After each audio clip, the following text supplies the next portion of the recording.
Byte শব্দের অর্থ কামড় দেওয়া এবং বাইট শব্দটা একটা ভার্ব, আর এটা দিয়ে একটা সেন্টেন্স হতে পারে আওয়ার ডগ নেভার বাইটস, অর্থাৎ আমাদের কুকুর কখনোই কামড় দেয় না।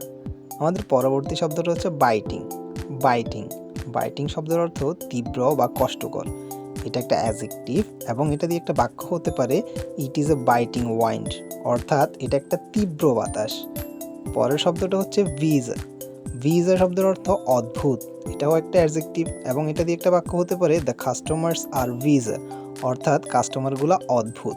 সো আমাদের প্রথম শব্দটা ছিল বাইট, যার অর্থ কামড় দেওয়া, একটা ভার্ব। পরের শব্দটা ছিল বাইটিং, তীব্র বা কষ্টকর, যেটা একটা অ্যাডজেক্টিভ। শেষ শব্দটা ছিল ভিজার, অদ্ভুত, যেটাও একটা অ্যাডজেক্টিভ। সো আমাদের আজকের 3টে শব্দ শিখা শেষ। পরবর্তী ভিডিওতে আমরা ইনশাল্লাহ আরও নতুন 3টার শব্দের অর্থ শিখব। সো ভোকাবুলারি ফর টুডের সিরিজের ভিডিওগুলো যদি তোমার ভালো লেগে থাকে তাহলে অবশ্যই একটা লাইক দিতে হবে, সাবস্ক্রাইব করতে হবে, কমেন্ট করে জানাতে হবে পরবর্তী ভিডিওতে তোমরা কোন ওয়ার্ডগুলো জানতে চাও।